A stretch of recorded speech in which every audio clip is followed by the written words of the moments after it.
Igreja, cumprimento os irmãos com a graça e a paz do nosso Senhor, amém? Boa noite, é um privilégio estar aqui novamente.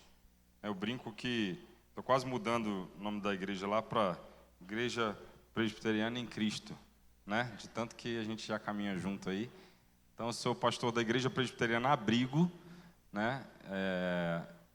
Uma igreja em plantação ali no bairro Floresta. Já vamos fazer, inclusive, sexta-feira que vem, 4 anos, né, de congregação. E temos esse desafio ali num bairro, para quem conhece melhor aquele canto ali, aquele pedaço de Belo Horizonte, um bairro bem secularizado, né? Algumas ruas ali bem boêmias, e a gente tem esse desafio ali de pregar o evangelho de uma forma inteligível para essa sociedade secular daquela região. Temos feito essa obra aí pela capacitação e pela graça de Deus. Sou pai de 3 crianças, sendo também dentre essas 3, 2 menininhas gêmeas de 2 anos e um menino de 6. Né? Então, por isso que eu estou ficando, embora não tão velho assim, já de cabelo branco, né? Porque gêmeas, e elas são treteiras de bagunceiras, então imagina, né? Gêmeo dá trabalho. O que me consola é que alguém tem trigêmeos. Quando eu penso que eu tenho gêmeos, eu falo, alguém tem trigêmeos. Aí me dá um consolo, alguém está pior do que eu, né? Aí traz uma tranquilidade. Mas é muito brincadeiras à parte, né? Minha esposa, meus filhos não puderam estar aqui, mas saúdo a igreja aí também com um abraço, né? E, irmãos, nós temos hoje aqui o desafio de falarmos sobre o que Cristo fez, né? Isso aqui passa lá? Como é que é? Passa aqui mesmo ou aponto para lá? Ah, aqui? Então tá bom, deixa eu testar aqui. Tá de baixo? Oi? Calma aí, me ajuda aqui. Aí, viu? Pastor que é pastor, o Maxwell vai até me ajudar com o controle. Ah, então passa aqui, passa lá. Então tá bom, ótimo. Então tá bom. Irmãos, nós temos aí o desafio. Eu fiquei procurando um negócio embaixo aqui, fiquei assim, ó. Então, é o desafio hoje de falarmos sobre o que Cristo fez, né? Ontem, certamente, vocês já aprenderam bastante quem Cristo é, né? E agora nós veremos um pouquinho o que Cristo fez nessa 7ª conferência aqui da Igreja em Cristo. Então, irmãos, nós vamos passar por vários textos. Eu não escolhi apenas um texto, né, como uma palestra, não é uma exposição bíblica, embora a gente vá, sim, analisar alguns textos e certamente quando analisamos temos que fazer isso com cuidado, né, de uma maneira expositiva. Entretanto, nós selecionamos alguns textos bíblicos, algumas partes da Escritura para falarmos sobre o que Cristo fez. E quero começar com essa frase aqui, né? Ao nos perguntarmos o que Jesus fez, o que significa sua obra, ou ainda qual é o ponto central da mesma, podemos afirmar que precisamos passar pela doutrina da justificação a fim de responder essas perguntas. Portanto, quando nós pensamos sobre o que Cristo fez, certamente a obra de Cristo, essa obra redentiva de Cristo, ela tem suas peculiaridades e suas divisões, né? Pelo menos doutrinariamente falando. O que Cristo fez foi um ato. Entretanto, nós vemos ali na obra de Cristo no Calvário diversas doutrinas, como por exemplo da expiação, da propiciação. Mas certamente, irmãos, quando pensamos na justificação, nós entendemos um pouco, ou pelo menos de forma mais ampla e profunda, o que de fato Cristo fez por nós e a nossa condição a partir da justificação. Não é à toa que ontem nós comemoramos 507 anos da Reforma Protestante, e se você observar bem e ler um pouco mais sobre a Reforma Protestante, você vai perceber que a principal doutrina pela qual Lutero lutou naquele tempo foi da doutrina da justificação pela fé. Nós podemos então dizer que a doutrina da justificação pela fé é a âncora da fé reformada. Aquilo que Lutero propôs certamente teve vários desdobramentos, e nós vamos ver então, por exemplo, depois em Calvino, né, uma proposta, tanto em Zwingli, mas principalmente em Calvino na Suíça, uma proposta de uma reforma ainda mais ampla, onde ele começa a questionar o modelo de culto, onde ele começa a questionar o governo, onde ele começa a questionar diversas outras coisas. Mas certamente a Reforma Protestante começou como um questionamento ou como uma tentativa do resgate da doutrina da justificação pela fé. Irmão, se nós temos paz com Deus, se você entrou aqui nessa sexta-feira entoou louvores e foi aceito por Deus, se beneficiou da presença de Deus e não foi fulminado, é por conta da justificação. Se você pode orar, se achegar ao Senhor, se você se relaciona com sua igreja e com os seus propósitos, certamente é por conta da justificação. Não tem nenhum momento sequer, que nós nos achegamos a Deus por mérito próprio, pelo aquilo que fazemos, ou sequer pelo aquilo que queremos. A doutrina da justificação, ela é elementar para que nós possamos entender a mensagem do Evangelho. Por isso eu costumo dizer que é a âncora da nossa fé protestante, da nossa fé reformada. E se nós queremos então entender o que Jesus fez, nós precisamos passar por essa doutrina, meus irmãos. E aí nós vamos aqui discutir, ou pelo menos passar por alguns subtemas aqui, né, onde primeiro veremos sobre o distanciamento humano e aproximação divina, o papel da lei, a vinda do Messias. Entraremos propriamente no que é justificação, e entenderemos então os benefícios da justificação, justos de uma vez por todas, ou seja, quais são os benefícios que nós recebemos por conta da justificação em Cristo Jesus. Meus irmãos, Paul Washer diz que se nós queremos pregar sobre graça, nós primeiro precisamos entender a nossa condição de miserabilidade. É interessante que muitos de nós costumam dizer que evangeliza pessoas falando: Jesus, eu te amo, não é? Não, falei de Jesus lá para o moço do meu trabalho. O que você falou? Jesus te ama. Ah, você pregou o evangelho? Preguei. Falei assim: Jesus te ama, de uma forma bem enfática. Desculpa te falar e te frustrar, isso não é pregar o evangelho. Porque o evangelho é uma pregação de boas novas, trazer boas notícias. Mas antes de falarmos da boa notícia, nós precisamos falar de uma má notícia. Senão essa boa notícia não encaixa, não faz sentido. E qual é a má notícia? A má notícia, como diz capítulo 3 de Romanos, que todos os homens pecaram e destruídos estão da glória de Deus. Paulo aos Romanos vai dizer quem é que quer Deus, quem é que se achega a Deus, quem é que faz o bem, quem é que entende. Caramba, eu preciso de Deus. Nenhum sequer. Todos se extraviaram e fizeram-se inúteis, diz o capítulo 3 de Romanos. Essa é a má notícia que nós precisamos entender para que então possamos compreender a profundidade do que significa sermos justificados. Por isso, ninguém vai entender a boa notícia se antes não entender a má notícia. Ninguém vai entender o presente que está sendo dado a nós na cruz, o favor de Deus, se antes não entender quão distanciados estão de Deus. Por isso, muitas vezes, essa sociedade secular de nosso tempo não quer saber sobre Deus, ou não entende sobre o Evangelho. Porque hoje nós temos uma cosmovisão na sociedade, uma ideologia totalmente humanista.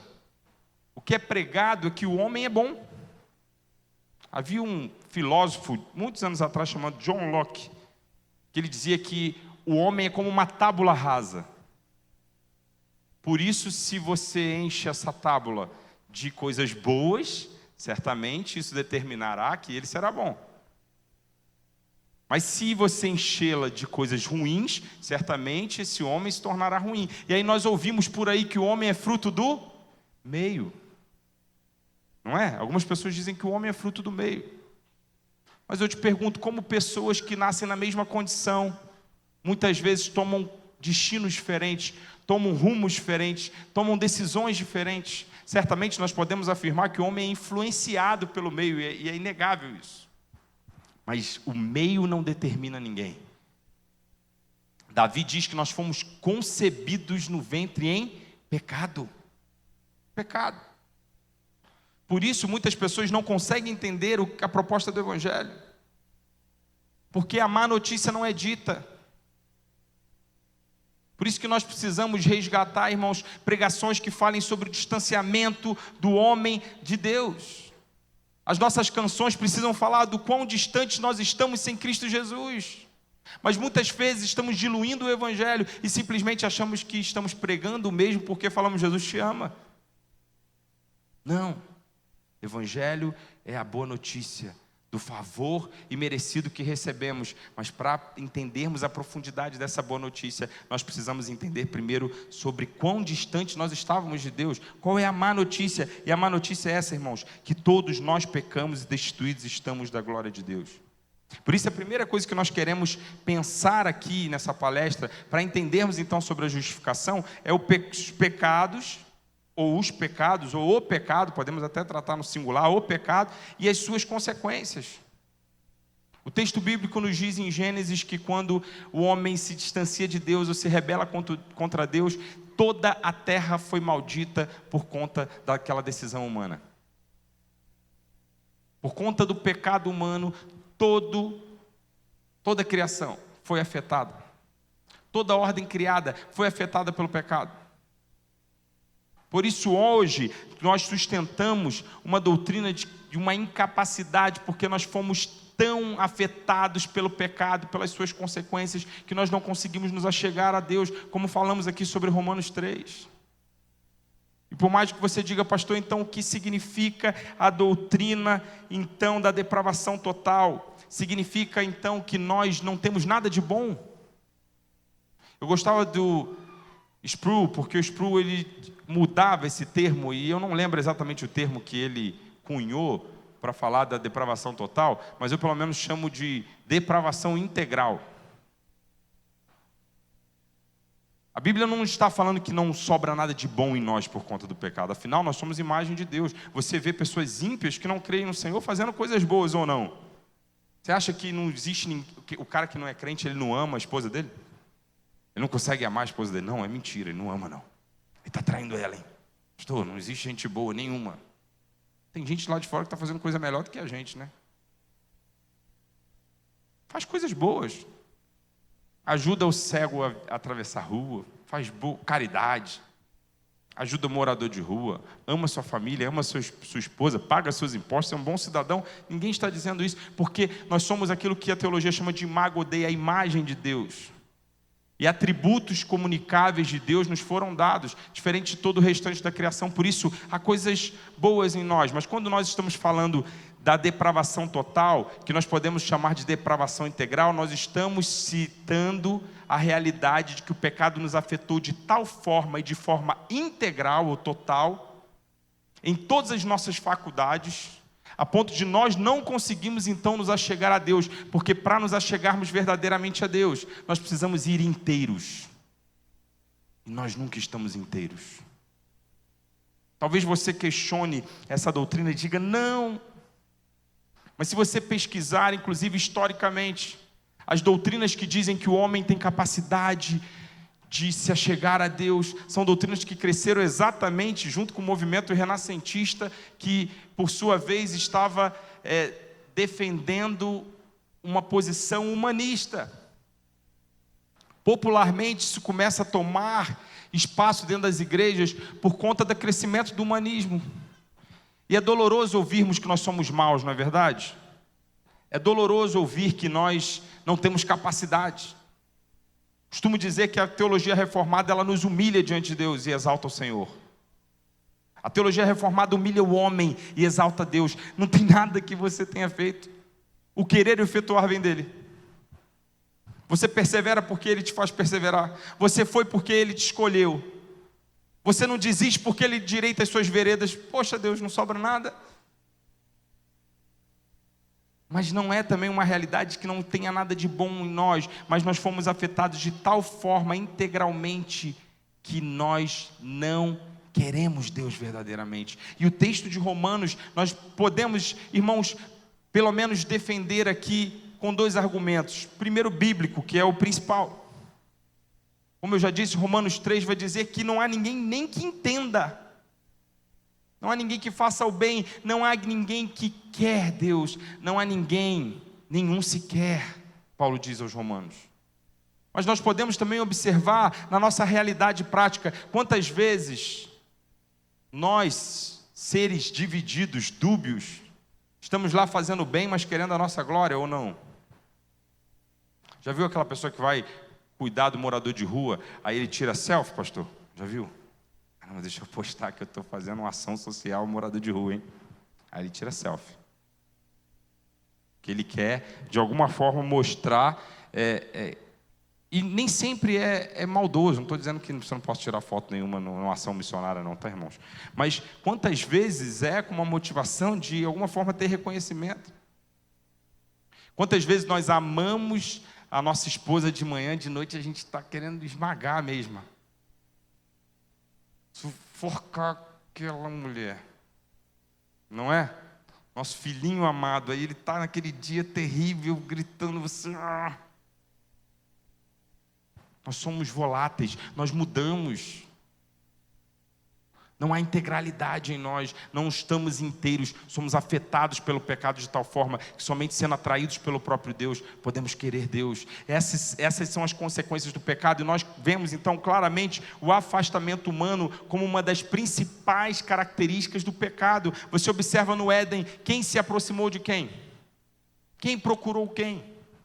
O que Adão fez ao pecar, se não se esconder? O que nós fazemos ao pecar, se não se esconder? E quem vem de encontro à humanidade? Deus toma iniciativa em todo o tempo, do início ao final das Escrituras. É Deus que toma iniciativa, é Ele que chega no Éden. O pastor falou aqui sobre as tipologias, não vi, né, a palestra de ontem, mas uma das primeiras tipologias, talvez o senhor tenha dito, se disse, né, estou ratificando então, uma das primeiras tipologias do Antigo Testamento está no Éden. Quando aqueles homens... E aquele homem e aquela mulher, né, fazem folhas de figueira, e Deus vem com o quê? Com a pele de um animal. Esse é o apontamento para a justificação. Eles estão tentando se esconder ou resolver o problema do pecado do seu próprio jeito. Deus está dizendo, não é do seu jeito. Não é com essas folhas de figueira. Eu já tenho um jeito de resolver esse pecado. Esse problema que é o pecado. Eu já tenho como vesti-los diante de mim. Diante da imundícia de vocês, eu sei como vesti-los de forma adequada. Com Cristo Jesus, é um animal, é pele de um animal, apontando para o sacrifício de Cristo, para a justificação. Paulo vai dizer que nós somos vestidos da justiça de Cristo. E esse texto já está apontando para esse ato vicário de Cristo na cruz, que nos tornaria então aptos diante de Deus. Perceba, nós não conseguimos nos apresentar aptos diante dele, nós sequer queremos estar assim. Nós nos afastamos, e o pecado traz a consequência do distanciamento, mas nós vemos em todo o Antigo Testamento, assim como no Novo Testamento, Deus vindo até nós, Deus vindo nos procurar. Assim foi no Éden, assim é o tabernáculo, assim é o templo. O que é o tabernáculo? Eu não vou permanecer muito tempo aqui, porque ainda tem muita coisa para a gente trabalhar aqui e pensarmos juntos, mas o tabernáculo, ele é um sinal da presença de Deus em meio ao povo. Se você estudar e for entender sobre o tabernáculo e o templo, você vai ver que todo ele, cada parte dele está apontando para uma pessoa, para Cristo Jesus. O templo e o tabernáculo apontam para Cristo, é Deus se aproximando mais uma vez, é Deus resolvendo esse problema do distanciamento, é Deus vindo até nós, porque o pecado nos fez nos distanciar. O pecado nos afetou de tal forma que nós não queremos Deus. Nós não nos apresentamos a Ele, nós não vamos até Ele, a não ser que Ele venha até nós. E o tabernáculo é uma sinalização da salvação, apontando para Cristo, e dessa distância reduzida. Irmãos, não é à toa que o profeta Ageu diz que a glória da segunda casa será maior que a da primeira. É verdade ali que o profeta está falando de uma realidade temporal e de uma realidade futurística, talvez sem ter noção do que ele estava falando. Porque quando o profeta está dizendo que a glória da segunda casa vai ser maior que a da primeira, ele não está falando só daquele templo de Zorobabel, o segundo templo construído após o exílio babilônico. Mas ele está apontando para o verdadeiro templo. Ele está apontando para Cristo Jesus. Aquele templo, inclusive, foi o templo que Jesus conheceu. A glória da segunda casa, porque Cristo viria com aquele templo de pé. A glória da segunda casa seria maior que a da primeira. Ele está apontando para o verdadeiro templo. Sobretudo para o dia que Ele vier tabernacular conosco de uma vez por todas. Porque João capítulo 1 diz que Ele veio tabernacular conosco. Ele veio se fazer presente em nosso meio. Mas Ele tabernaculou por alguns anos, 33 anos, e assim foi. Mas chegará um dia que Ele tabernaculará de uma vez por todas, e sua presença será plena em meio a todos nós. A glória da segunda casa será muito maior que a da primeira. Nós viveremos isso todos juntos diante de sua presença no seu retorno. Perceba, não somos nós tentando resolver o problema, não somos nós indo até Ele, mas é Deus que veio até nós. E nós precisamos entender isso para ampliar então o entendimento de justificação, irmãos. E aí Deus, no meio dessa aliança que Ele faz, e olha que interessante também, nem ia falar sobre isso, mas lembrei aqui, a aliança que o Senhor faz conosco é linda em Abraão. Conosco, pastor? Conosco, com o povo de Deus, porque Paulo vai dizer, quem são os filhos de Abraão? Os que creem. Nós, os que creem. Por isso, é interessante pensarmos que quando Deus fez uma aliança com Abraão, e talvez você nunca tenha notado isso, Deus chama Abraão em Gênesis 12, né? Mas depois Deus em Gênesis 15 vai fazer uma aliança com Abraão. E quando Ele vai fazer essa aliança, o que acontece? Abraão está esperando Deus para fazer essa aliança. E o que acontece com Abraão? Quem lembra? Abraão dorme. E o texto diz que enquanto Abraão está dormindo, passa como uma coluna de fogo em meio àqueles animais cortados. Deus, o que tem a ver isso com a aliança? Não entendi nada, pastor.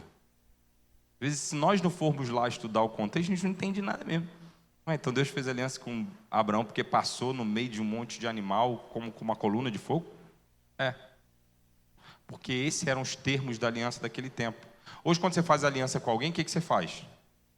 Coloca um anel, não é? Aliança com a minha esposa. Mas tem outras formas de aliança? Existem outras formas de aliança. Um contrato é uma aliança ou não? Inclusive, a gente está registrado lá em cartório, que eu casei com a Michele Pires Lopes, o nome ficou enorme, Teodoro. Agora é Teodoro. E ela casou com, não vou nem falar meu nome todo, que ele é feio, então vou passar. Rafael Teodoro. Nós fizemos uma aliança, nós fizemos um acordo. Assim é entre empresas, assim é um contrato. Você vai lá e contrata a internet da sua casa, você faz um contrato. Agora não precisa mais, né? Você faz pelo telefone. Fecha, mas você contrata alguma coisa, você assina um contrato, você está fazendo um acordo, uma aliança. Naquele tempo, reis, autoridades faziam aliança dessa forma. Eles pegavam animais, partiam esses animais, colocavam partes de um animal de um lado, partes do animal do outro, e eles passavam juntos em meio àqueles animais. E sabe o que significava?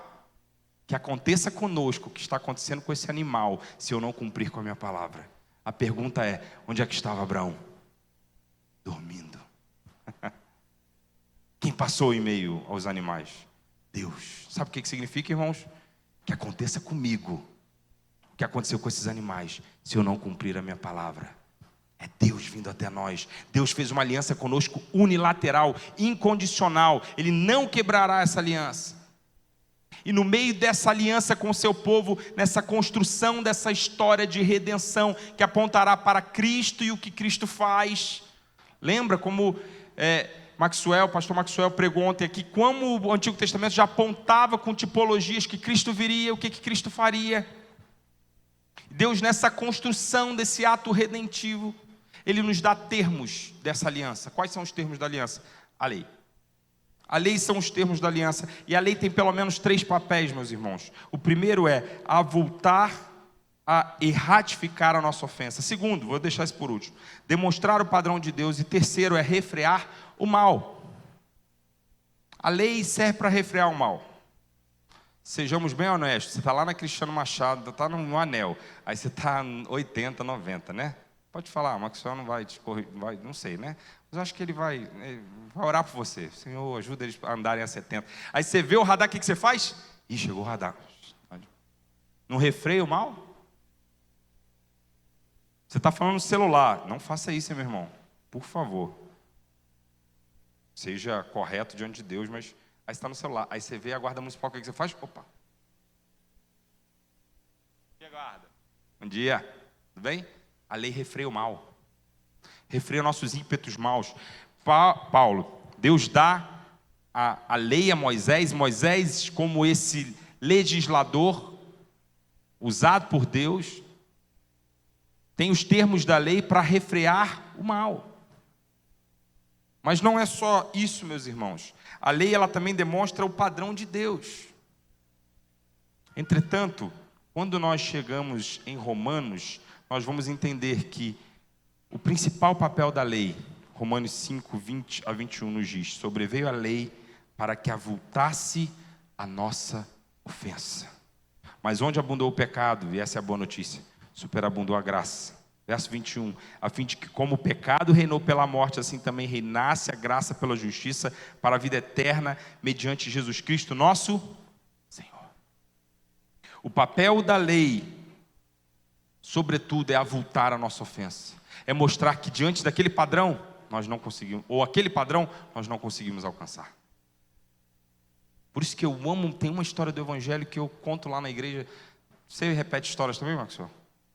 Então, pastor de verdade repete história e faz piada sem graça. Tem até no seminário.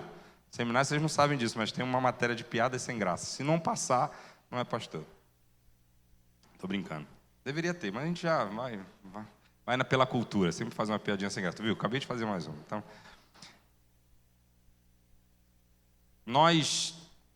eu costumo dizer muito isso lá na igreja sobre a mulher adúltera. Repetidamente. Acho linda essa história. Porque essa história nos mostra algumas coisas. Primeiro, tem uma pergunta. Você sabe qual que é a pergunta que tem no contexto? Cadê o homem? Cadê o homem?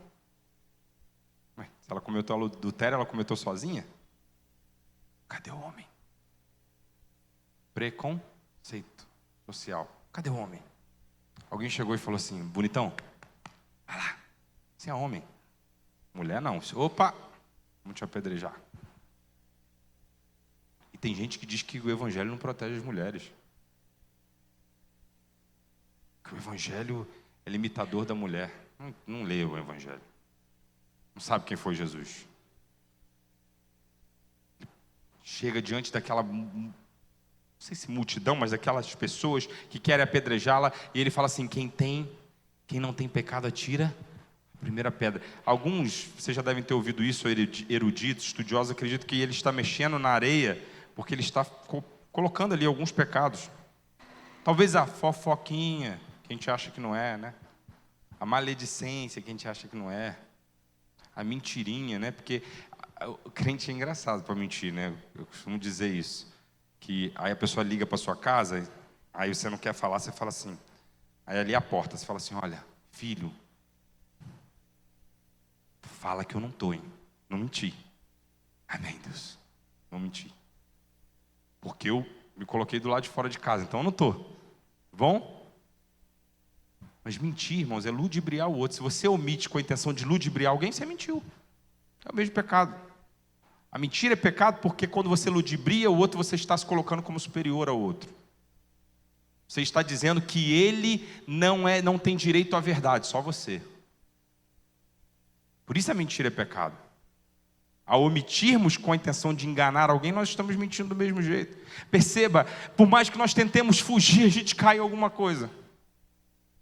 Alguns vão dizer: mas eu não cometo adultério.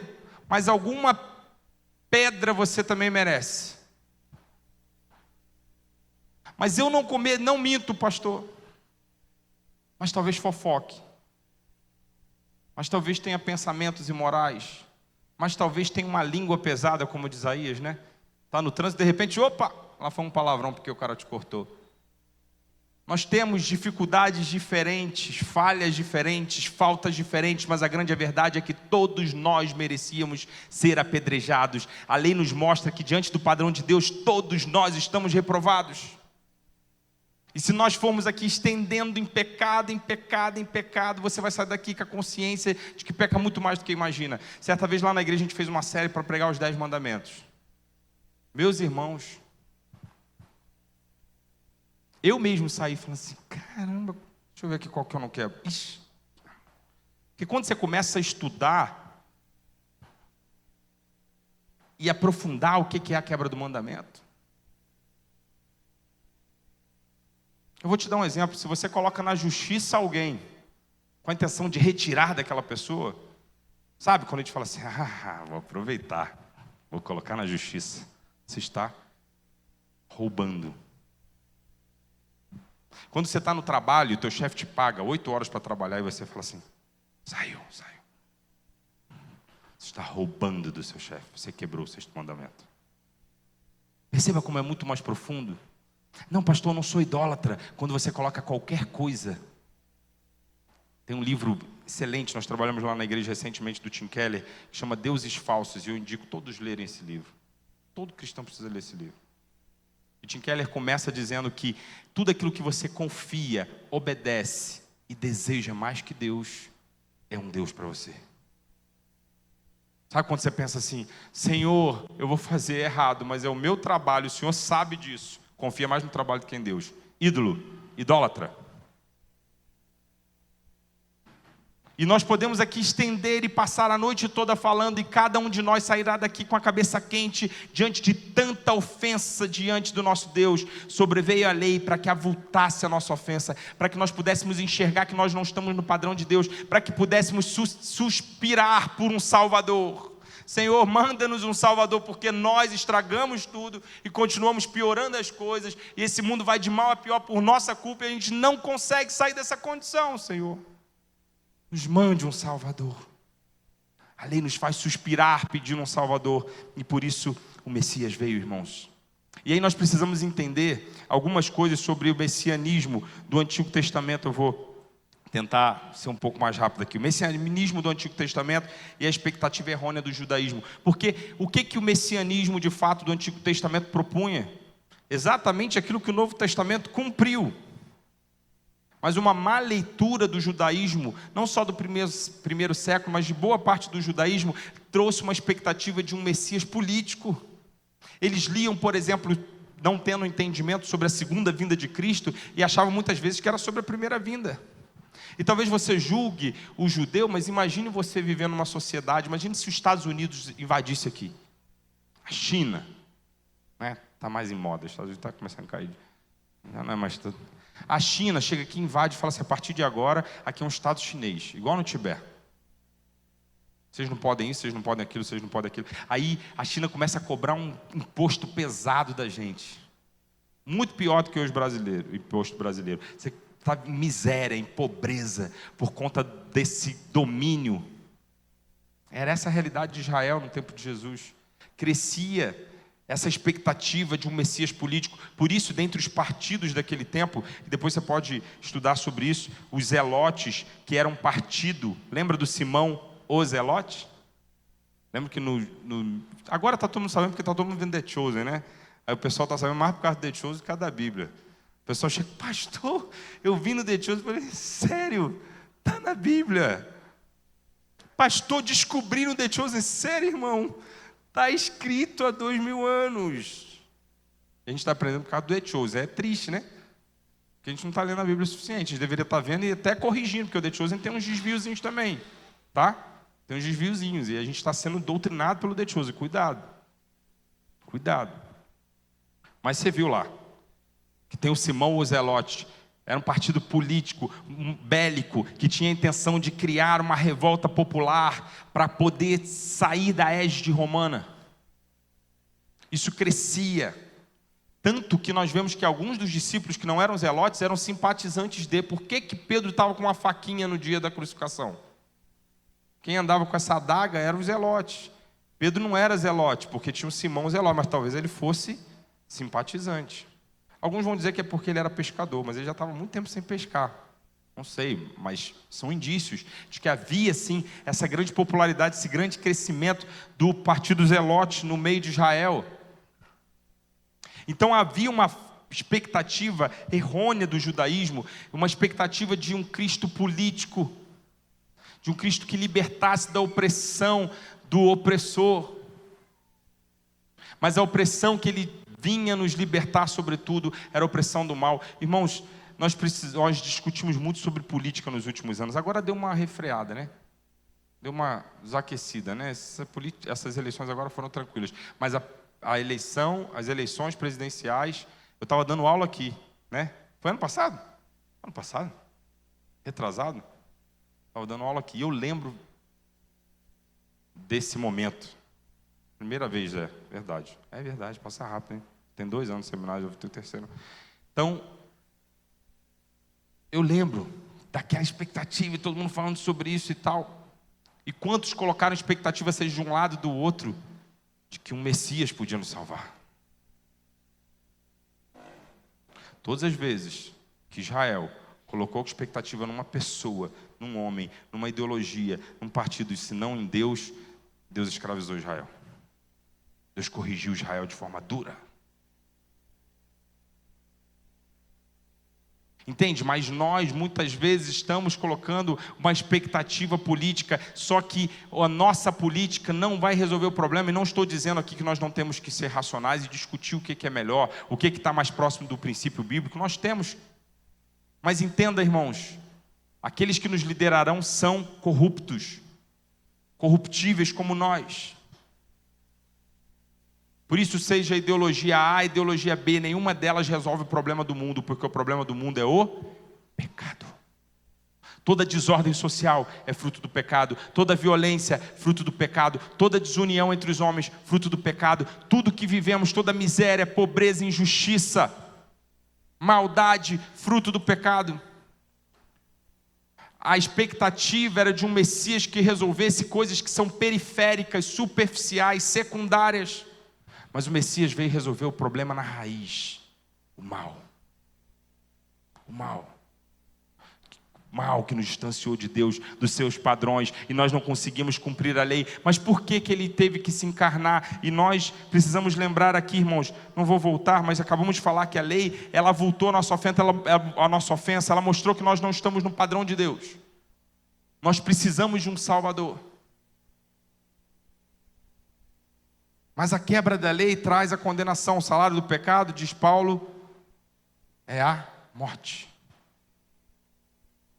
Você já se perguntou por que Jesus precisou se encarnar? Tem pessoas que falam assim, porque Jesus quis sentir a nossa dor. Jesus queria sentir as nossas dores. Vai muito além disso, meu irmão. E de fato o texto bíblico nos diz isso, mas vai muito além disso. Jesus precisou se encarnar porque ele precisava ser um homem comum que cumpria a lei. Por isso, Jesus nasceu virginalmente. Não é só para cumprir uma profecia. Tudo tem um intuito teológico, um propósito, um porquê. Acabei de citar Davi dizendo que no ventre eu fui concebido pela minha mãe em pecado. Se Jesus fosse concebido de uma forma natural, através de uma relação sexual de José com Maria, Jesus viria em pecado. Era necessário que o nascimento fosse virginal, como se Maria fosse uma barriga de aluguel, onde o Espírito Santo coloca Jesus lá. E ele veio como Adão. E Paulo então por isso vai comparar ele em Romanos como Adão. E Paulo vai dizer que o segundo Adão, pelo primeiro Adão veio pecado a todo mundo, mas pelo segundo Adão veio a salvação, a vida aos que creem.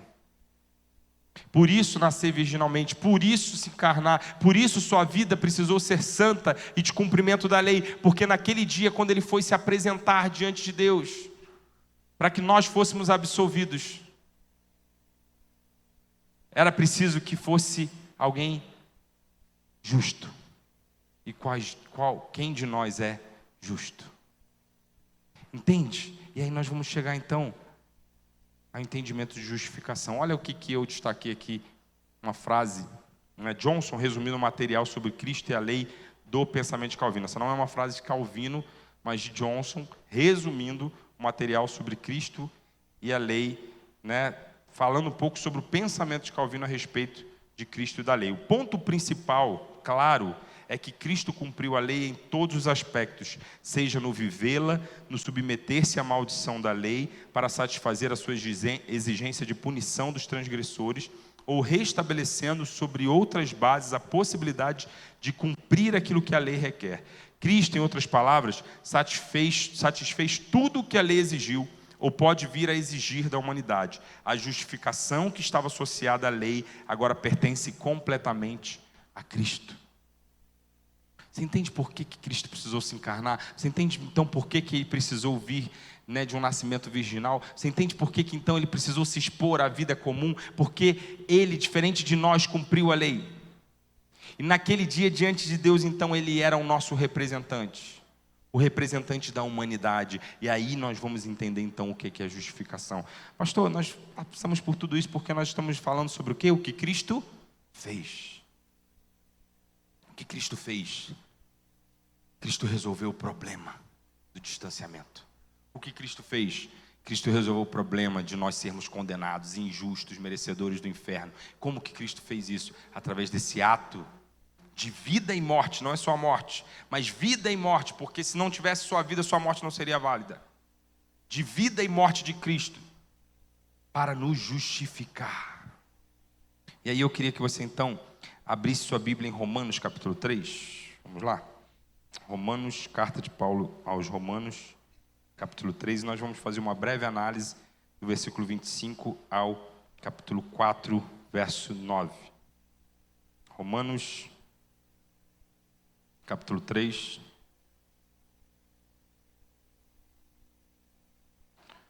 verso 25 ao capítulo 4, verso 9. Eu acho que essa minha versão aqui é corrigida, fiel, se eu não me engano.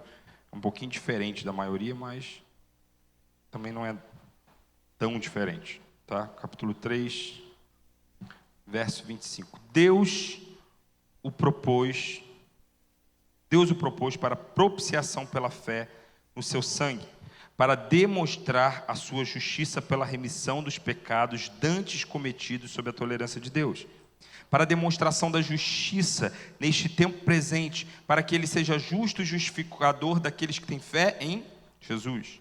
Onde, pois, está a vanglória? É excluída. Por qual princípio? Na obediência à lei? Não, mas pelo princípio da fé. Concluímos, pois, que o homem é justificado pela fé sem as obras da lei. Deus é Deus somente dos judeus? Não é também dos gentios? Sim, também dos gentios certamente. Se Deus é um só, que justifica pela fé a circuncisão por meio da fé, a incircuncisão, anulamos, pois, a lei da fé? A lei pela fé? De maneira nenhuma. Antes, confirmamos a lei. Capítulo 4, verso 1, dando continuidade. Que diremos, pois, ter alcançado Abraão, nosso pai, segundo a carne? Se de fato Abraão for justificado pelas obras, tem de que se gloriar, mas não diante de Deus. O que diz a Escritura? Abraão creu em Deus, isso lhe foi creditado ou imputado, na versão mais, antiga, mais clássica, na atualizada, por exemplo, imputado como justiça. Ora, a quem faz qualquer obra, seu salário não é considerado um favor, mas uma dívida. No entanto, aquele que não trabalha, mas crê em Deus que justifica o ímpio, a sua fé lhe é creditada como justiça. Assim também Davi declara: bem-aventurado o homem a quem Deus acredita a justiça sem as obras, dizendo: bem-aventurado aqueles cujas maldades são perdoadas e cujos pecados são cobertos. Bem-aventurado o homem a quem o Senhor não acredita o pecado. Vem essa bem-aventurança sobre a circuncisão somente ou também sobre a incircuncisão? Dizemos que foi creditada a Abraão, a fé foi creditada a Abraão para a justiça. Irmãos, esse texto, depois você vai ler com mais calma em casa, mas eu vou destacar algumas coisas aqui para a gente entender um pouco mais sobre justificação. Primeiro, vocês sabem o que é propiciação? Propiciação, porque a gente fala as coisas, repete as coisas, mas às vezes a gente não sabe o que é. Sacrifício de propiciação era exclusivo da realidade do judaísmo? Não. Se você gosta de filme antigo, como eu, não de filme antigo, mas de histórias que remetem a tempos antigos, de era medieval, gosto muito disso. Então, se você vê um filme, uma série antiga, você vai ver que, principalmente naquele contexto grego, no contexto do mundo ocidental helênico, após Alexandre o Grande, você vai ver que havia muito sacrifício de propiciação. Vou te dar um exemplo. Alguém estava indo para a guerra, o que ele fazia? Ele fazia um sacrifício para o Deus da guerra, para ser propício ao Deus da guerra, para que ele fosse favorecido, então ganhasse em batalha. Se ele ia velejar, o que ele fazia? Fazia um sacrifício ao Deus do mar. E tem gente que faz isso ainda, em outras religiões, ou não? O cara vai lá e faz um não um sacrifício, mas uma oferenda a Iemanjá, não é isso? Porque ele vai para os mares, ela é a rainha dos mares. Então, sempre na história das religiões você vai ver sacrifícios de propiciação. A ideia de propiciação é ser propício a. Então eu quero ser propício ao Deus da guerra. Quero agradar o Deus da guerra, tá? De fazer as pazes com Ele. Eu faço um sacrifício para Ele, para ser propício a Ele, para que Ele me beneficie e eu ganhe a guerra. A grande questão, irmãos, é que no cristianismo, e nós lemos esse capítulo, quem faz o sacrifício de propiciação? O próprio Deus. Em todas as religiões, quem faz o sacrifício de propiciação é o homem. É o homem que quer ser propício à divindade. A divindade está lá, nem aí para o homem, nem se preocupando muito com o homem. É o homem que se achega e quer fazer um sacrifício para ser propício àquela divindade. Somente no cristianismo, somente na fé teísta, somente na nossa fé nós vemos então Deus fazendo um sacrifício para ser propício a nós, ou para que nós sejamos propícios a Ele. Por isso, quando alguém te perguntar quem matou Jesus Cristo, judeus ou gentios, diga Deus. Deus matou Jesus Cristo. Porque o Cordeiro foi imolado antes da fundação dos séculos. Deus já tinha o propósito de matar seu filho, de entregar seu filho em nosso favor. Ele fez próprio filho de um sacrifício de propiciação para que nós fôssemos propícios a Ele. E aí o texto vai nos dizer então que como nós alcançamos então essa justiça, já que esse sacrifício foi feito. E nós vimos aqui, Jesus veio como um homem sem pecado, cumpriu a lei, então foi perfeito. E aí nós entramos num outro conceito que é o de expiação. Para entendermos a justificação, a gente precisa entender esses termos. Porque Jesus está nos substituindo. Jesus está trocando de lugar conosco. Sabe o que está acontecendo, irmãos, no ato da cruz? Jesus está se apresentando como um homem perfeito, batendo no peito e dizendo assim: eu posso me achegar diante de ti, porque eu cumpri toda a lei. Quem de nós aqui pode falar isso? Levanta a mão. Eu posso me achegar diante de ti. Nós citamos N pecados aqui, uma relação de pecados. Nós, com certeza, enquanto eu falava aqui, você pensava, isso aí eu cometo. Pelo menos um. Pelo menos um. Ele não tinha nenhum na lista, por isso ele podia se achegar diante de Deus como homem. Ali ele não está como Deus, embora nunca deixou de ser Deus. Mas ele está se apresentando como homem, dizendo: eu posso me achegar diante de ti, porque eu cumpri a lei. Agora, toma isso como justiça. Perdoa eles, eu tomo o lugar deles. E a punição que é deles, eu tomo no lugar. Há uma troca de lugar. A minha justiça você considera como se fosse deles. E o pecado deles, deixa que eu carrego. É isso que está sendo feito no sacrifício de propiciação. A lei de Deus quebrou, tem que morrer. Já tinha sido dito para Adão: Adão, se você me desobedecer, virá a morte. Só que para absolver os demais não valia qualquer morte. Lembra das tipologias? Foram ditas ontem? Como eram os cordeiros do Antigo Testamento? Sem mancha, sem mácula, sem defeito. Era necessário, e Deus já estava mostrando isso nos termos do seu padrão, um sacrifício perfeito para que tivesse absolvição. Por isso ele vem como um homem que nasce virginalmente, para não ter pecado. Por isso que ele permanece em exposição à lei, e em tudo foi tentado, como diz o texto bíblico, mas não pecou, para que naquele dia ele pudesse ser esse sacrifício de propiciação. Trocando de lugar conosco, ele carrega as nossas iniquidades e dá a justiça dele a nós. Por isso, hoje nós acessamos essa justiça de Deus, que é a carta de absolvição diante de Deus, porque todos estão condenados, serão julgados. Mas existe uma carta de absolvição, a fé. Aqueles que creem naquele que foi justo, receberão da sua justiça, serão vistos como justos. Que mérito temos? Diz Paulo, capítulo 4. Se Abraão tem algum mérito, pode ter, não diante de Deus. Porque o que fez Abraão ser considerado justo não foi algo que Abraão fez, sequer a circuncisão. Se você ler bem a Bíblia, esse texto que diz que Abraão creu, isso lhe foi imputado como justiça, é em Gênesis 12. A circuncisão vem em Gênesis 17. Nem sequer a circuncisão, nada, não tem mérito, não tem nada que Abraão fez que pudesse se apresentar justo diante de Deus. A única coisa que foi feita foi a fé. E aí o que o texto está nos dizendo, olha, aquele que trabalha, ele merece o seu salário. Mas sabe quando você está lá em casa de férias e de repente cai na sua conta imputada exatamente isso, eu falei aqui, imputação da justiça, é creditada a você sem esforço. Que beleza, hein, pastor? Imagina, estou em casa, de repente você olha a sua conta assim, caramba, 10 mil reais, de onde veio? Não sei, 10 mil, caiu na minha conta, não trabalhei, não fiz esforço nenhum. É isso que o texto bíblico está dizendo, você acabou de ler comigo, capítulo 4. Aquele que trabalha, ele é digno do seu salário, mas aquele que não trabalha, mas teve a fé acreditada, imputada, dada a ele, apenas pela fé, ele não é merecedor de nada, isso é a favor de Deus. A fé nos foi imputada, creditada.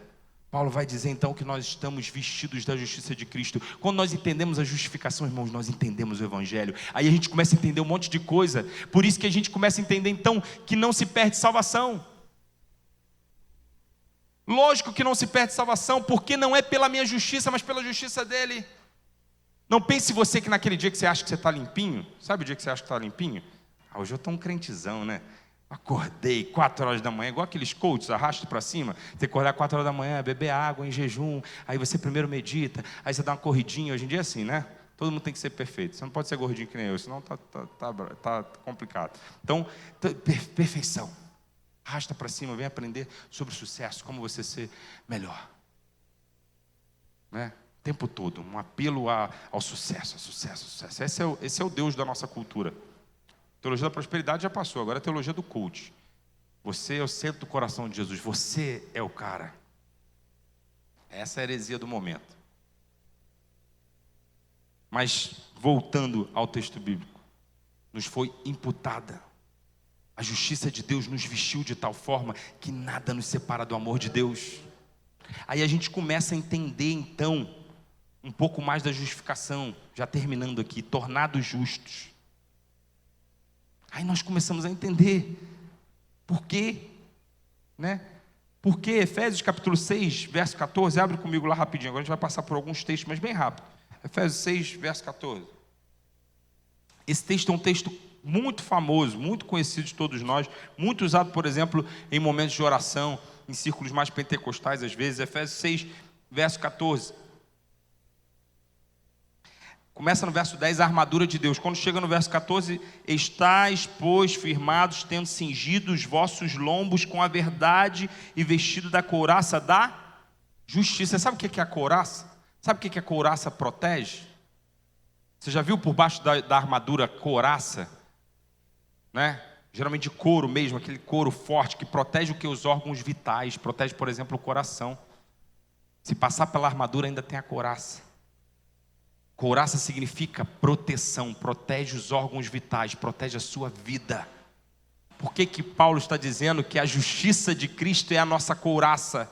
Ela nos protege. Ela nos torna então livres de nós mesmos, das nossas falhas, dos nossos pecados, da nossa volatilidade, das nossas desistências, das nossas crises de fé, daquele dia que a gente não quer mais.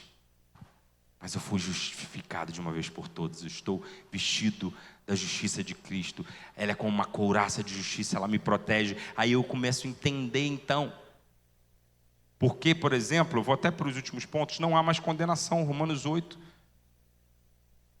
do verso 1 ao verso 11, não vou ler não para a gente ganhar tempo, porque está acabando o meu tempo. Romanos 8, do verso 1 ao verso 11.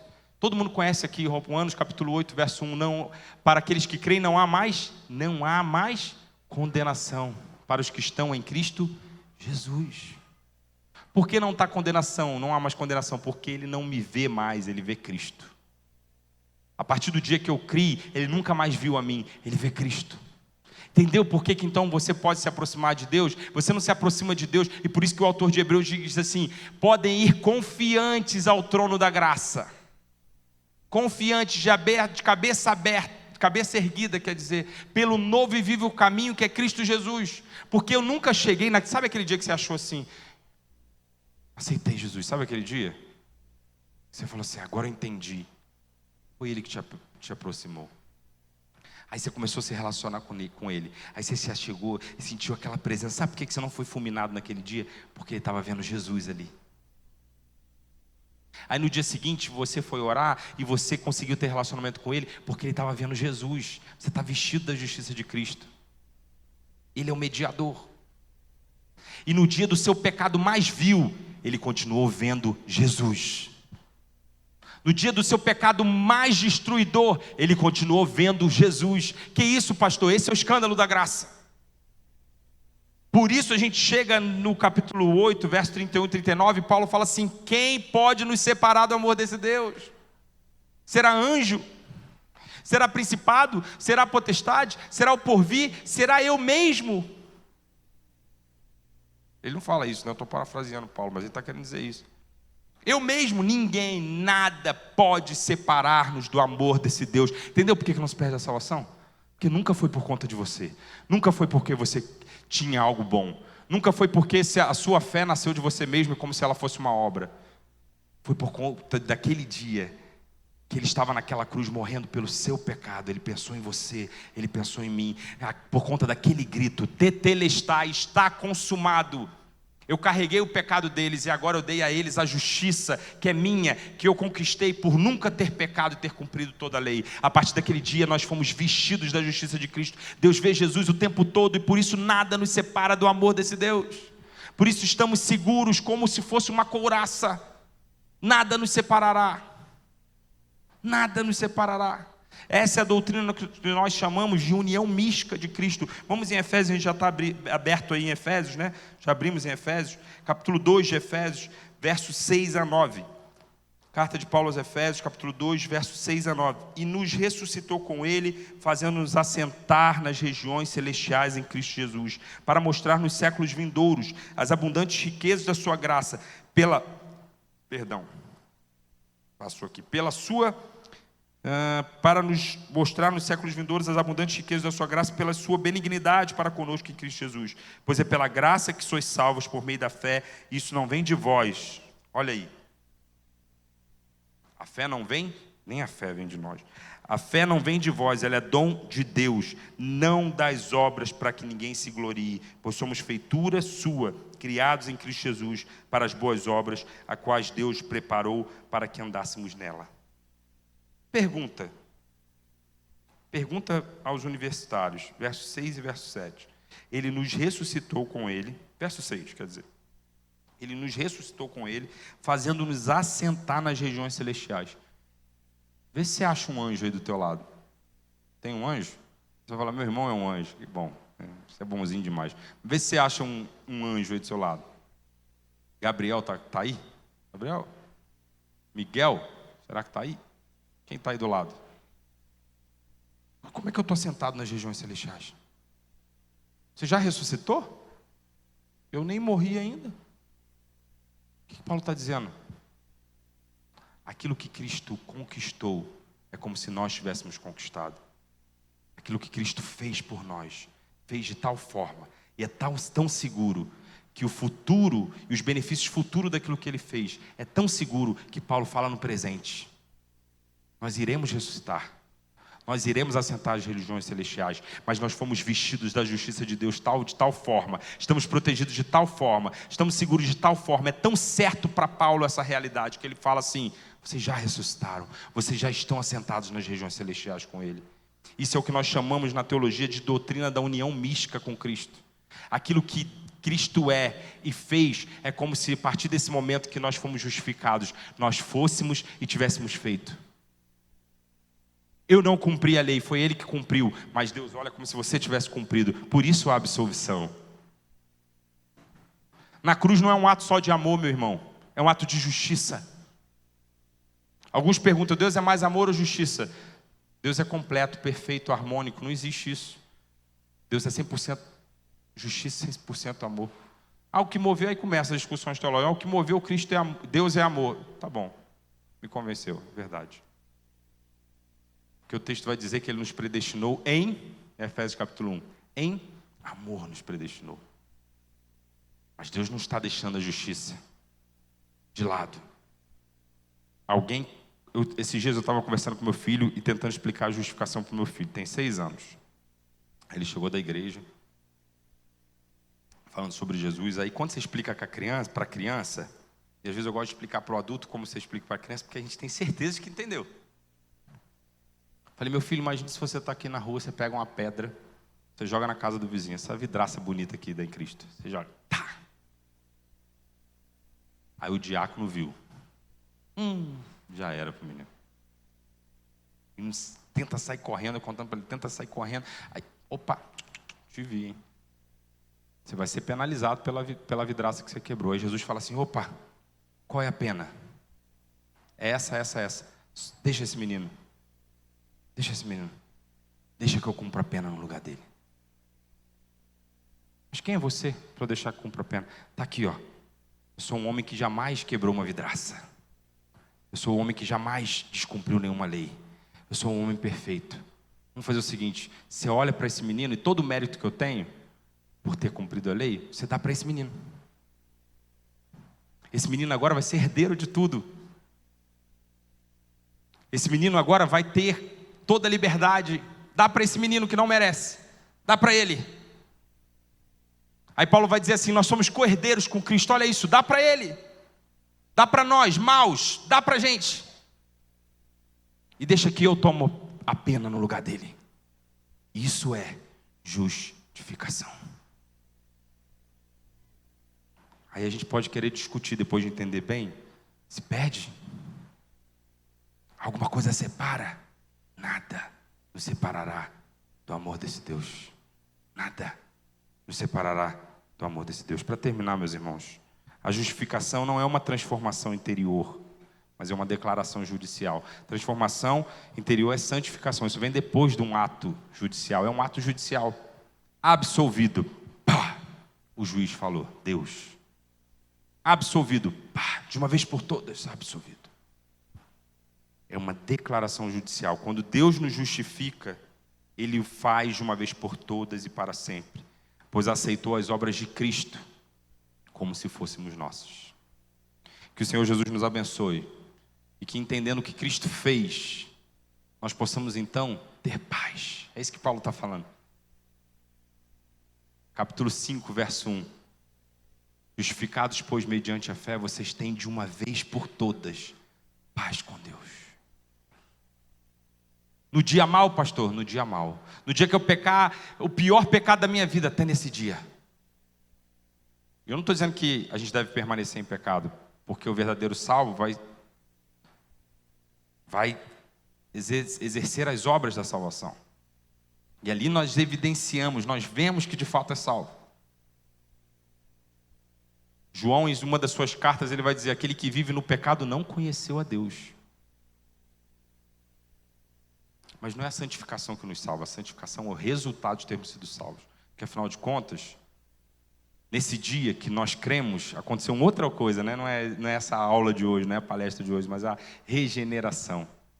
Nós fomos tirados da morte para a vida. Sopro espiritual. Da morte para a vida. Assustou aí, né? Tá valendo aí? Pastor soprou. Percebi. Mas foi só você não. Tem meia dúzia aqui. Um assustado. Sopro de vida. Nós fomos justificados. E nós nos tornamos então, pela fé, nova criatura. E aí, mesmo Paulo que fala dessa justificação, mesmo que Paulo que fala que essa justificação é tão segura que nós não nos separaremos do amor de Deus jamais, mesmo com os nossos atos ruins em muitos momentos da vida, é o mesmo Paulo que nesse mesmo capítulo de Romanos 8 diz assim, aqueles que se inclinam para as coisas do Espírito são do Espírito. Se eu tenho o Espírito em mim, logo ele vai me inclinar para as coisas do Espírito. Se eu nunca sou inclinado para as coisas do Espírito, opa, não tem Espírito ali. Está morto ainda. Mas você entende? Isso é resultado daquilo que Ele fez por nós. Isso não é obra nossa, é obra dEle. Resultado que nós vivenciamos. As obras dEle foram consideradas como nossas. Por isso, nos tornamos justos. E de uma vez por todas, temos paz com Deus. O que Cristo fez, pastor?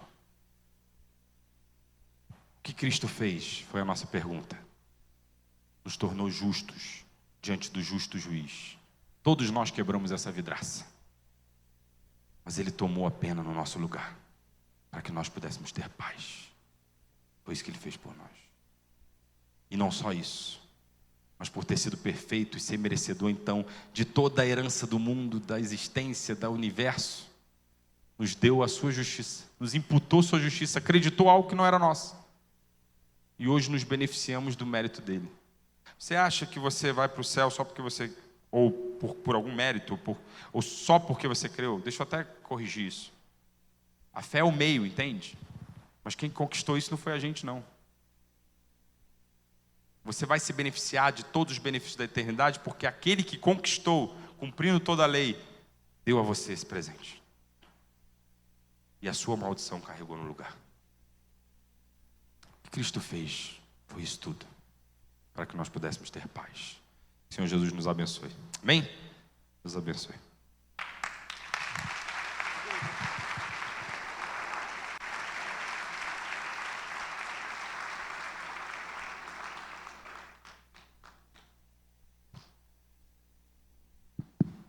Glória a Deus. Irmãos, agora nós vamos passar para o momento das perguntas. Nós temos agora 20 minutinhos, as quais a gente pode fazer algumas perguntas para o pastor Rafael. Quem quer começar? Igual ontem. O Jonathan tá aí? Vê se o Jonathan faz a primeira pergunta. Ela tem um irmão ali.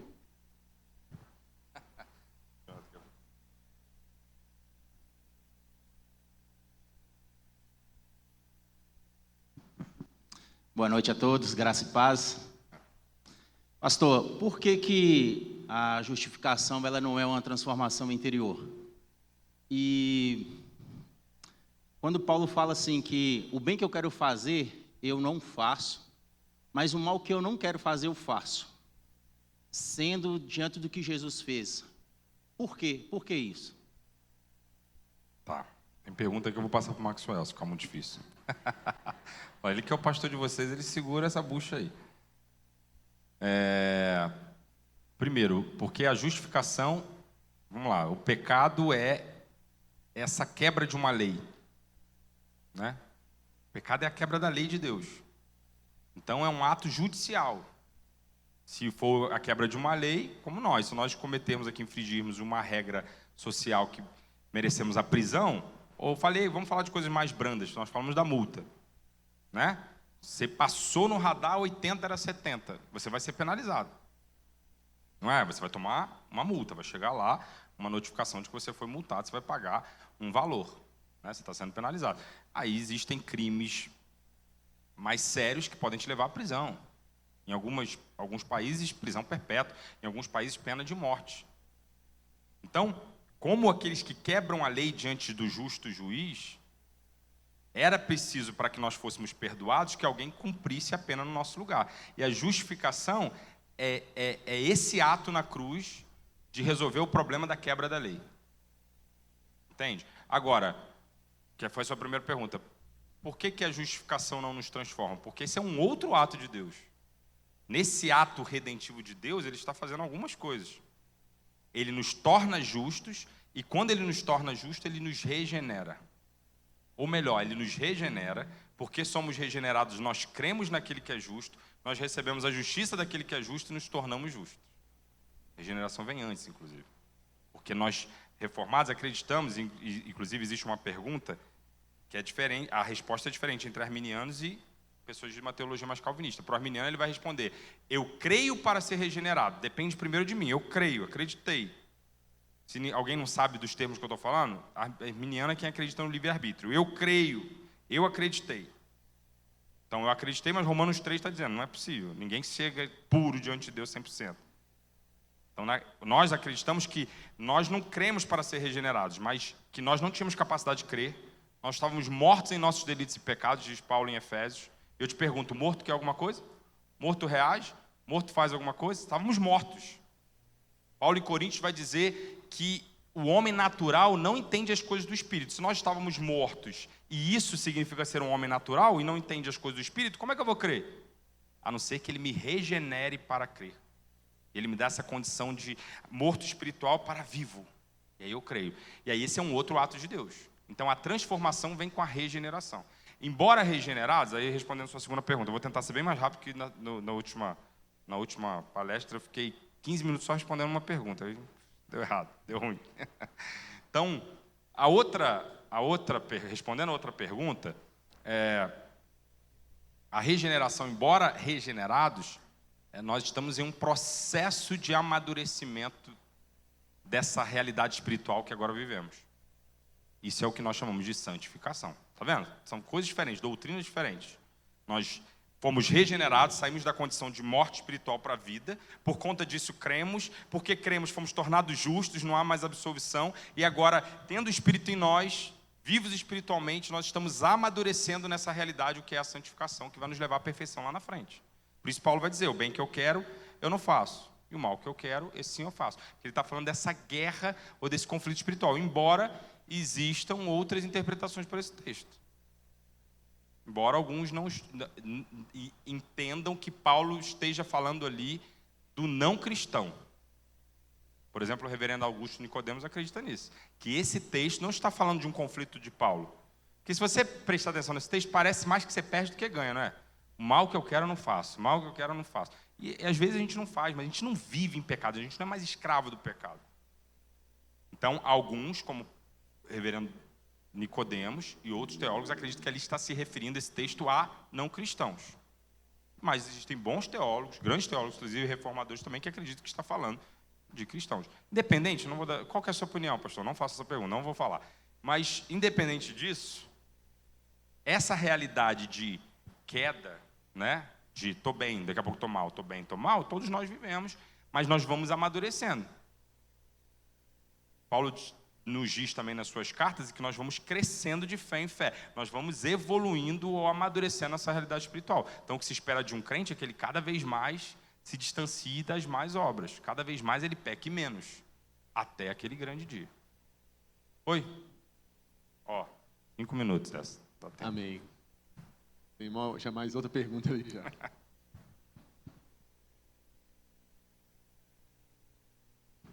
Paz do Senhor, pastor, paz do Senhor, igreja. Paz. Eu estou tremendo aqui. Eu tenho uma dúvida,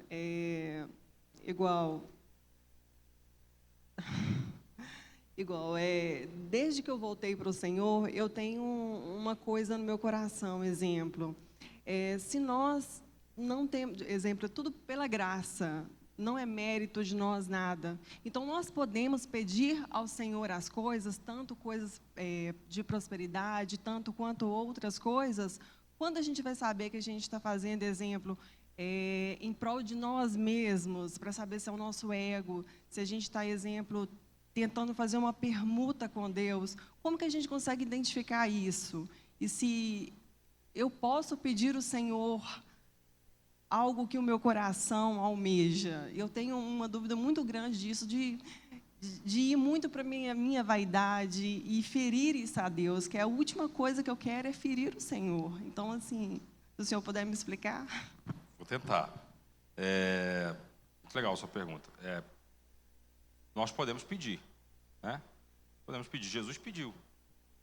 Mas Jesus pede mais por coisas espirituais do que coisas naturais. Ele começa, inclusive, no Pai Nosso, pedindo, Senhor, santifica teu nome, venha a nós teu reino, seja feita tua vontade, não a nossa, mas depois ele fala sobre as nossas dívidas, sobre o pão, né? Então, pedir, nós devemos pedir. Inclusive, o texto bíblico diz assim, que o nosso Pai é bom. Nós pedirmos pão, ele não vai dar pedra. Se nós pedirmos peixe, ele não vai dar serpente, ele vai nos dar as coisas boas que nós pedimos. Entretanto, Tiago também diz que muitas vezes a gente não recebe porque pede mal. Nossa, confundiu mais ainda a minha mente, pastor.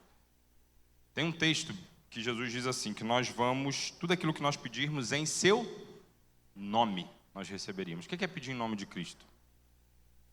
Muita gente que acha que é uma fórmula mágica, né? Parece o pozinho de pirim-pim-pim, né? Em nome de Jesus, amém. Vai acontecer. Em nome de Jesus, não é assim que a gente fala? Né? Então, vou brincar com futebol. Galo e Flamengo. Eu sou flamenguista, hein? Não me odeiem. Sou flamenguista legal, sou um carioca legal. Você viu que chiando aqui, Moro há 7 anos aqui, já falo trem, uai, já como pão de queijo. Então, sou quase mineiro, quase cruzeirense. Ó. Aí, o Galo vai ganhar domingo. Eu penso, em nome de Jesus, né?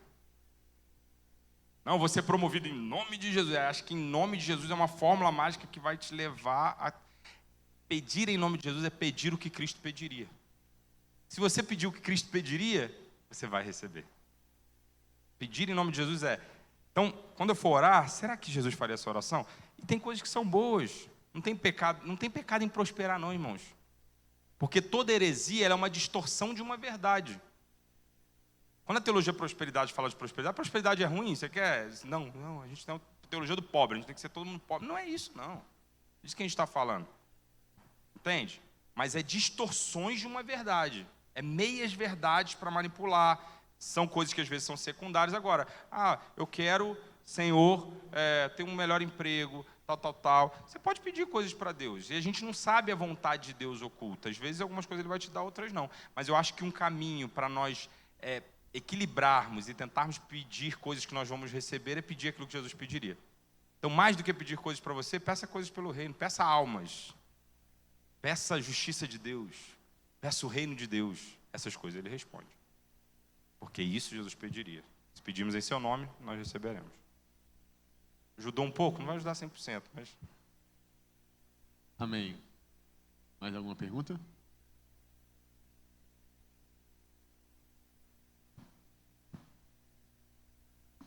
Pastor, pastor igreja, pastor. Eu queria saber a opinião do pastor. Eu acredito que você já deve ter ouvido bastante perguntar a respeito de Hebreus, capítulo 6, né? Famoso.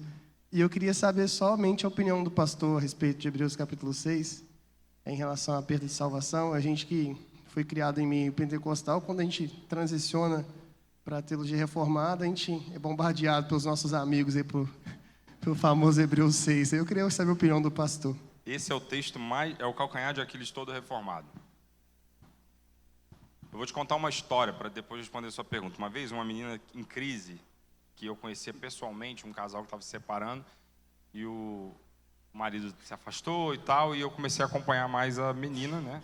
Eles são do Rio de Janeiro, eu estava aqui em BH já, e à distância, conversando, e uma vez ela falou assim, pastor, eu fui na igreja e li, e ouvi uma pregação, ela foi numa igreja neopentecostal, ouvi uma pregação de que se a fé dela fosse do tamanho de um grão de mostarda, ela diria aquele monte, erga-te ao mar, e o monte seria transportado para o mar. Aí e era aquela pregação que vocês já conhecem de fé na fé, né? Vai que vai acontecer e tal. E ela, meu marido vai voltar, inclusive não voltou, tá? Vai voltar. Eu determino, eu creio. Rafael, aí eu cheguei na hora do meu almoço no trabalho, eu fiz um estudo para ela, fiquei 1 hora no meu almoço, fazendo um estudo sobre fé, mostrando uns 10, 15 textos. Quando eu coloquei para ela, sabe o que ela falou? Mas esse texto diz, minha filha, então, Deus te abençoe. 10 textos conta um, entende? Hebreus 6 é isso. Ele é o texto que é difícil, porque de fato dá uma impressão ali de perda de salvação, sendo honesto. Mas quando a gente olha todo o resto, né? Você vai olhar a Bíblia como um todo, você vai olhar o Antigo Testamento, todos os profetas, aí você vai falar por causa de um texto, que é difícil, e aí existe uma regra na hermenêutica, dentro do estudo teológico, que é textos difíceis, você lança luz com as escrituras para entender aqueles textos difíceis. A Bíblia interpreta, isso é um entendimento hermenêutico reformado. A Bíblia interpreta a própria Bíblia. Então, eu não vou pegar aquele texto isolado e falar, caramba, ele é a Bíblia. Calma aí, tem todo um compêndio de livros ali. E aí, como que nós interpretamos então? Nós entendemos, preferimos entender, embora dê a impressão de perda de salvação, mas que ali está falando de pessoas que nunca foram salvas. Lembra da parábola do semeador? Fala de 4 níveis de envolvimento. Tem gente que se envolve com a fé, mas não foi a salvação verdadeira. Entende? Os espinhos e a pedra significam as tentações, né? E as perseguições, assim como o pássaro, né, que pega no caminho. Então, tem pessoas que vai cantar no louvor, e vai não sei o quê, e vai se envolver e tal, mas não é uma conversão de fato. O que se converteu de fato se torna justo. Justificado. Não é o que eu fiz, é o que ele fez. Como é que eu vou perder uma coisa que eu não conquistei? Não fui eu que conquistei. Entendeu? Amém. Irmãos, nós temos tempo para mais uma pergunta.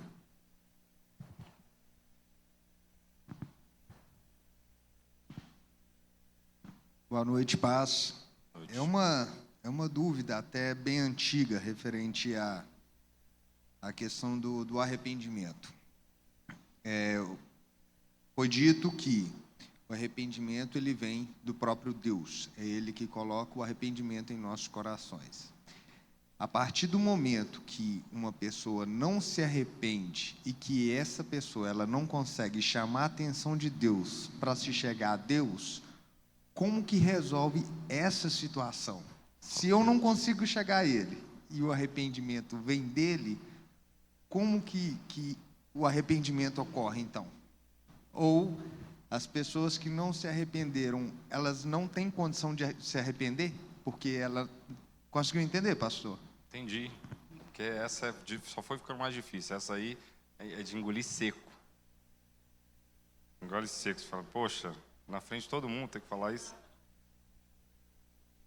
Depois, se eu falar alguma coisa que não concorda, você vai lá e você pede o microfone aí e perdoa.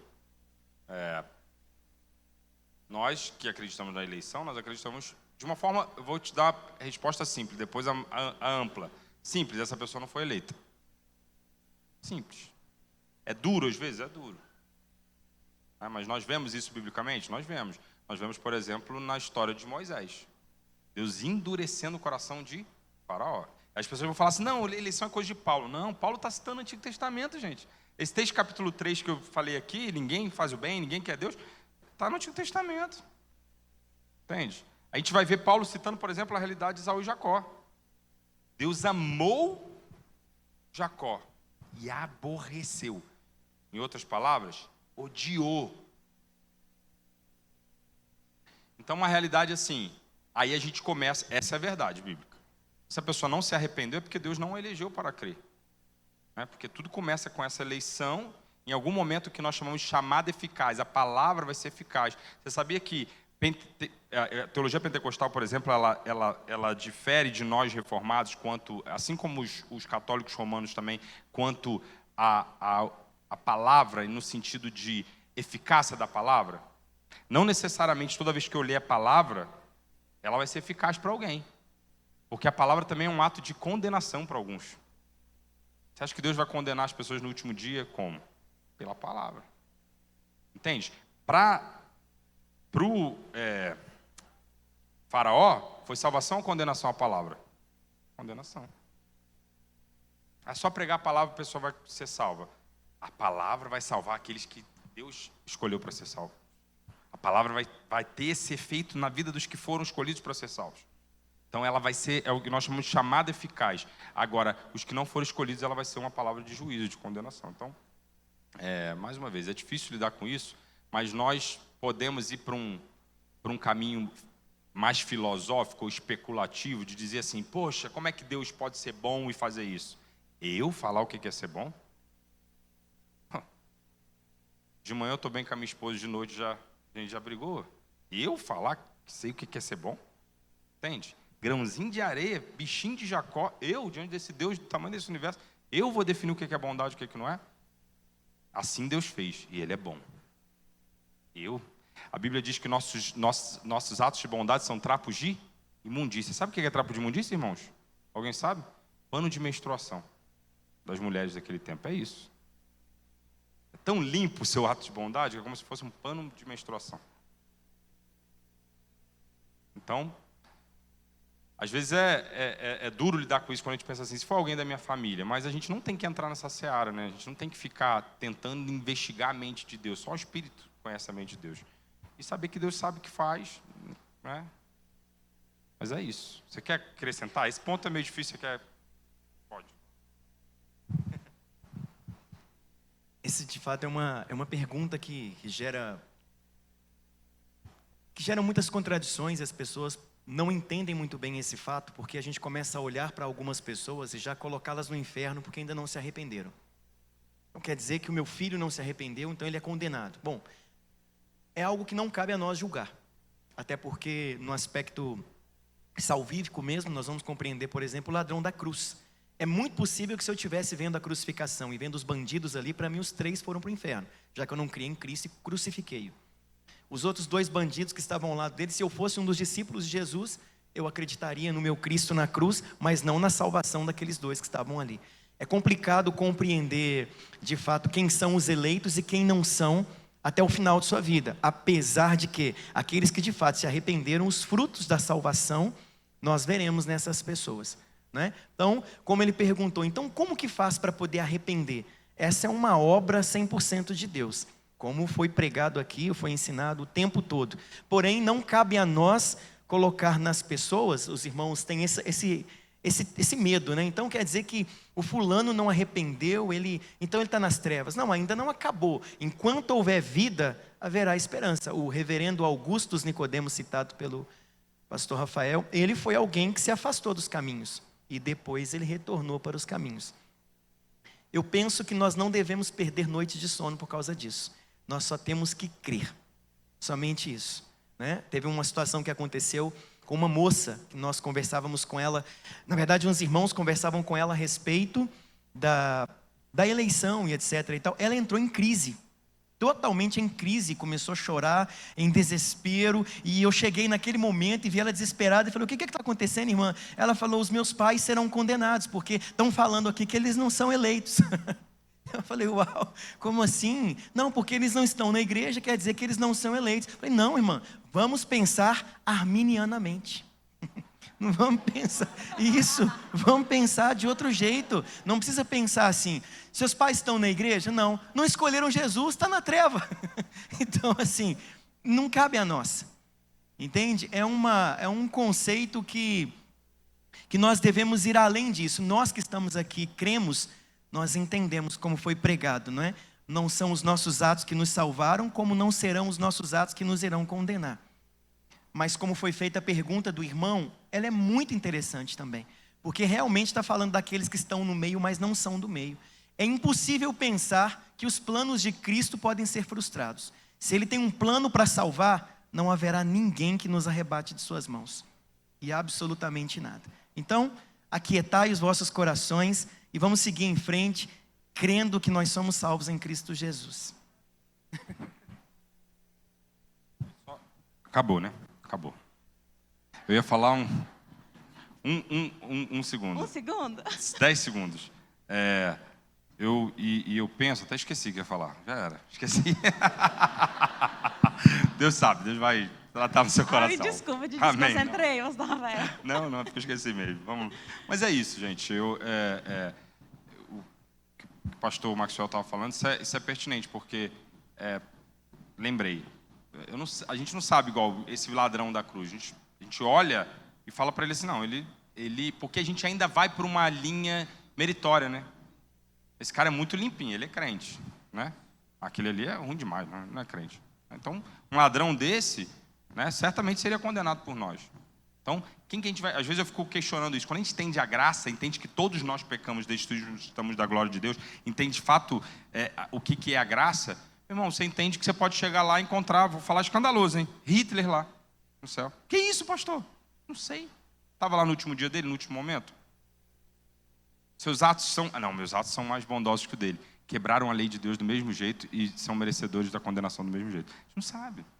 Entende? Então, descansa. Descansa no Senhor. E entendendo que a obra de Deus e a vontade de Deus é boa, perfeita e agradável.